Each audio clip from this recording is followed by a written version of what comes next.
Hey NFL fans, Harrison Graham here. If you are a Chicago Bears fans, we actually have a Bears-only YouTube channel. Go subscribe right now, youtube.com/Bears. Now, we have Bears videos going up almost every single day on that channel, including this one right here.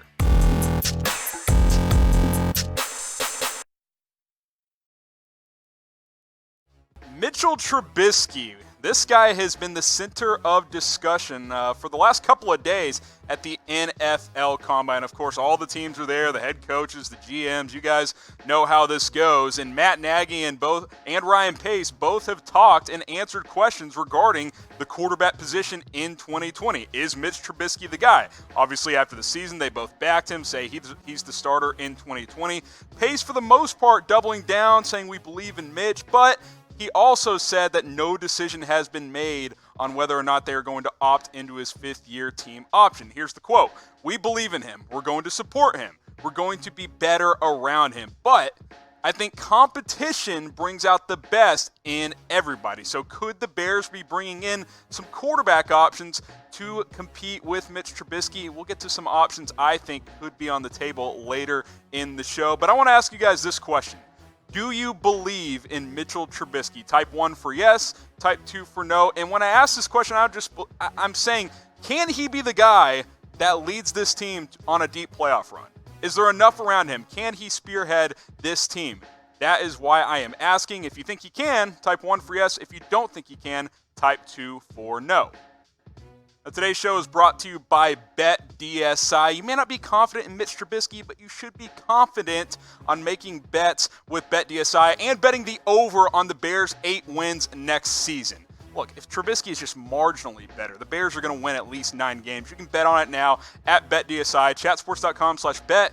Use our promo code NFL120. You can also bet on the XFL, the NBA, Major League Baseball. It's all on BetDSI. Get that 120% deposit bonus. Now, if Trubisky's going to be the guy and if he's going to prove he can be the long-term answer, we got to build on 2018 and just flush 2019 because he just wasn't very good last year. He dealt with the left shoulder injury. I get that was probably part of it, but clearly wasn't comfortable rushing as often, ran for over 400 yards in the 2018 campaign. He's got to utilize his mobility. I think that much is very, very clear. Now, I want to get Matt Nagy's quote on Mitch Trubisky in comparison to another quote from Ryan Pace. Here's Nagy. For him, I think the processing part, it has to get to a point where you're so obsessed, no matter what you're doing, you're always watching film. So that kind of sounds a little different from what Pace said the first time. And Pace also says something that we'll get to here. I think he's accurate. I think he's athletic. He can process his work ethic, how he is as a teammate. Now, Nagy just said that Trubisky needs to work on processing information and being in the film room and doing the studying stuff, the pre-snap stuff that it takes to be a good quarterback. And then Pace is saying, which we all know Pace, he loves Trubisky, traded up for him. Oh, I think he can process, he's athletic, he can do all these things. A little bit of both can be true, but I think we would all agree that last year Trubisky, he was slow on his reads. If it wasn't there on the first or second read, he got into trouble and he forced some bad throws and made bad decisions. He has to process information quicker. He has to understand what defenses are doing, and he's got to get the ball out faster. That's what Nagy is saying. Him and Pace don't quite seem to be on the same page. So I'll ask you guys this. Who's more likely to be gone in 2021? Because I don't think Pace is going anywhere. I think he'll be with Chicago for at least the next couple of years. Type T for Trubisky, type N for Nagy. Who's more likely to not be part of the Bears organization after 2020? Go ahead and let me know down in the comments section. All right, Bears fans, we're over 3,000 subs, trying to get to 5,000 by the end of March. The month of February is almost over, so here's what you do. You hit the big red button. Plus, we've talked about quarterbacks all off season long. I've done a QB trade targets video. That's up on the channel, youtube.com/Bears now. Tons of draft coverage regarding the quarterback position. I'll bring up some draft options in just a minute. Also, 3 QBs the Bears can target. That's up on the channel. The latest rumors, the latest news, free agency coverage. We're going to have you guys covered all off season long. youtube.com/Bears now. Let's keep the channel growing. Let's get to 5,000 before April. Now, real quick before we get back to the quarterback discussion around Trubisky and some possible guys the Bears can bring in for competition, these are confirmed visits so far as the NFL Combine is ongoing. Jake Fromm, speaking of quarterbacks, he met with the Bears. Van Jefferson, the wide receiver out of Florida, who, by the way, has a fracture in his right foot. He will not be working out the rest of the way. That one per Adam Schefter. Gabriel Davis, Bryson Hopkins, Dalton Keene, and then 3 offensive linemen as well. Logan Sternberg, Charlie Heck, and Ben Bartsch. These are the ones we know for sure. There's probably a few others that haven't been released publicly, but these are some of the early combine visits for the Chicago Bears. Now, Ryan Pace mentioned that competition is good for Mitch Trubisky. Matt Nagy even said competition's good for everybody. Nobody should be comfortable. And I think that's the approach you should have when you're a team that underachieved last year, and that's the reality with the Chicago Bears. So these are 3 options, in my opinion, to create competition for the Bears. Drafting a quarterback in the second round. Jake Fromm, Jacob Eason, Jalen Hurts, I think, are some options. I think the second round is too rich for Hurts personally, but some teams feel differently. He could go as early as round 2, but Jake Fromm feels like maybe the most likely here because he's already met with the Bears. He's been mocked to Chicago a lot, and he played with several of these guys in college. Riley Ridley, Javon, Wims, they are Georgia graduates that he played with in the past. He also played with Roquan Smith with Georgia as well. And he fits into that kind of range of where the Bears are going to be drafting in the middle of the second round. That's where most people believe he will go. I think Fromm is somewhat of an option for the Bears. Now, I'm not a big Fromm guy. I've been clear about that. I don't like his inability to throw the ball down the field, but it seems like the Bears tend to like him. They've got Georgia players. I think that's a possibility. A couple of other options that we talked about. Jacob Eason, I'm more in on him, who ironically played at Georgia to start his career before transferring to Washington. He's got a stronger arm, more upside in my opinion. And then, of course, if you want to go with the more mobile dual threat route, Jalen Hurts. I don't think he's a round 2 guy. Maybe you trade down and you can get him in the 3rd or 4th round. I don't love him in the 2nd round, but I think those are some guys you can look at if you want to take a quarterback in the 2nd round to bring competition in for Mitch Trubisky. You put the passing stats side by side.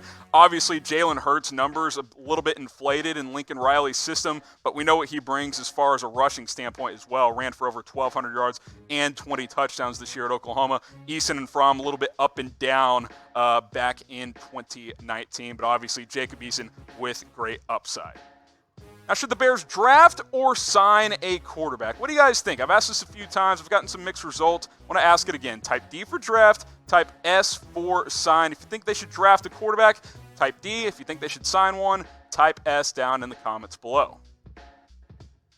All right, option number 2, and we've talked about this as well in the past. And again, these 3 options are to create competition. I'm not going to talk about Tom Brady because if you bring in Tom Brady, he's the starter. How about sign or trade for Andy Dalton? I think you bring him in, he competes with Mitch Trubisky. Now, I tend to think that Dalton, if you bring him in, would probably win the job and be your quarterback for 2020. But at the very least, he's a guy, hey, Mitch, we're bringing in Andy Dalton. You got to earn this job in this season. I think that's a good option. I don't love the idea of trading for him because he has a $17.7 million contract for this season. I think there's a good chance he gets released, though, and if he does, you can sign him for probably more of that $9 or $10 million for 2020. I think that's good value for Dalton, the guy who's played for a long time in Cincinnati. Say what you want about him. He took the Bengals to 4 straight playoff appearances. Not many people can say that. He's got familiarity with Bill Lazor, the new Bears offensive coordinator. I think a lot of dots can be connected there. We'll see what happens on that front.